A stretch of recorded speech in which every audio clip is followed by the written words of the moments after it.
কি মন কেন খারাপ? বয়ফ্রেন্ড চিট করেছে? কিংবা বয়ফ্রেন্ড টাইম দিচ্ছে না?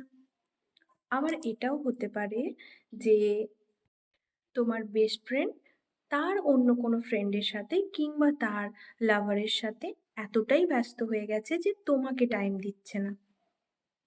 চিন্তা নেই, তাহলে আজকের ভিডিওটা তোমার জন্য। মন দিয়ে ভিডিওটা দেখো, আশা করছি কিছুটা তোমার হেল্প হবে। হ্যালো এভরিওয়ান, আমি সুমি। আজ হাজির হয়েছি আবার একটা নিউ ভিডিও নিয়ে। আজকের টপিক, একা কিভাবে খুশি থাকা যায়।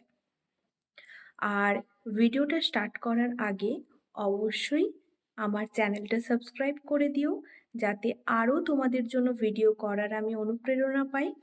আর একটা সাবস্ক্রাইব তো, তাই না? আর ভালো লাগলে অবশ্যই শেয়ার করো। যদি তোমার কিছুটা হেল্প হয় তাহলে শেয়ার করতে কিন্তু ভুলো না। দেখো, একা আমি খুশি আছি এই কথাটা বলা কিন্তু খুব কঠিন, তাই না? কারণ আমরা মানুষ হচ্ছে একজন সামাজিক জীব আমরা। তো আমরা অন্যান্য মানুষদের সাথে থাকা, অন্যদের সাথে ইন্টারাকশন করা, পার্টি করা, গল্প করা, এই সমস্ত নিয়েই কিন্তু আমাদের লাইফটা রয়েছে। তো সেখানে হঠাৎ করে একা কি করে খুশি থাকা যায়, সেটা একটু ডিফিকাল্ট প্রশ্ন, তাই না? আবার এখন যে সময় চলছে, একলা না থেকে তুমি যে অন্য কারোর সাথে হ্যাপি থাকবে বা তোমার হ্যাপিনেসটা যে তুমি অন্য কারোর মধ্যে খুঁজে পাবে, সেটাও কিন্তু ডিফিকাল্ট। তাহলে কি করা যায়? দেখো, ফার্স্ট তোমাকে যেটা করতে হবে সেটা হচ্ছে অন্যের ওপর থেকে এক্সপেকটেশনটা একেবারে সরিয়ে নিতে হবে। তোমার লাইফ থেকে এই এক্সপেকটেশন জিনিসটা পুরোপুরি সরিয়ে দিতে হবে। এক্সপেকটেশন অবশ্যই থাকবে, কিন্তু সেটা শুধুমাত্র তোমার নিজের ওপর।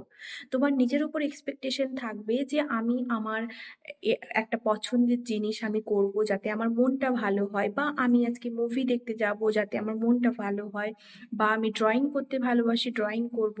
সেগুলো ঠিক আছে। বা আমার যদি এক্সপেকটেশন থাকে যে আমি একটা খুব বড় চাকরি ক্র্যাক করতে চাই, সেটা আমি আমার উপর অবশ্যই রাখবো। সেই নিজের ওপর নিজের এক্সপেকটেশন পর্যন্ত ঠিক আছে, কিন্তু এই এক্সপেকটেশনটা যখন তুমি অন্যের ওপর ফলাতে যাবে, তখনই কিন্তু আসল প্রবলেমটা তৈরি হয়। এই পৃথিবীতে কিন্তু কেউই তোমার এক্সপেকটেশন পূরণ করার জন্য বসে নেই। এই কথাটা খুব ভালো করে নিজের মাথায় ঢুকিয়ে নিতে হবে। না তোমার বাবা মা, না তোমার বেস্ট ফ্রেন্ড, ইভেন না তোমার পার্টনার। তাই এ আমার জন্য ওটা করলো না, বা সে আমার জন্য ওটা করলো, এই বিষয়টা পুরোপুরি নিজের মাথা থেকে বের করে দাও। সেকেন্ড, নিজের লাইফের গোলটা ঠিক করো। তুমি কি উদ্দেশ্য নিয়ে চলছো? তোমার তো একটা ড্রিম বা অ্যাম্বিশন বা একটা কোনো লক্ষ্য থাকবে।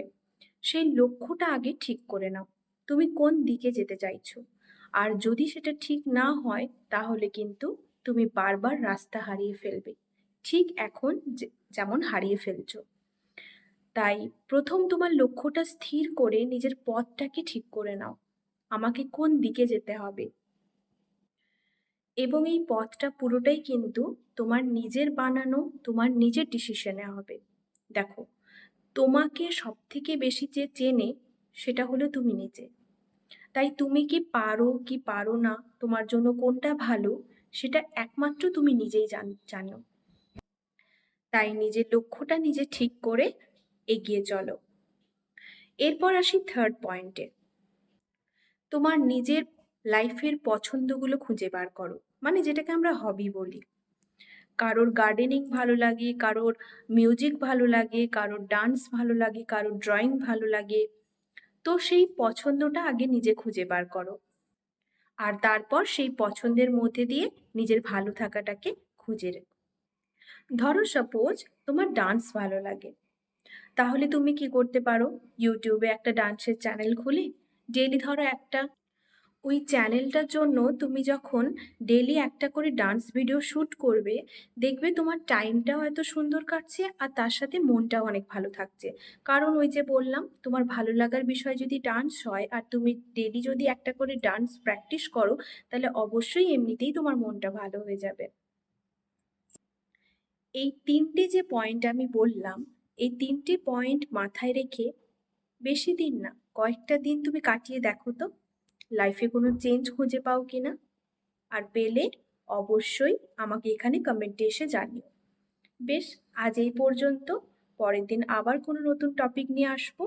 আর তোমাদের যদি কোনো স্পেশাল টপিকের ওপর ভিডিও শুনতে ইচ্ছে থাকে তাহলে অবশ্যই কমেন্টে আমাকে জানিও।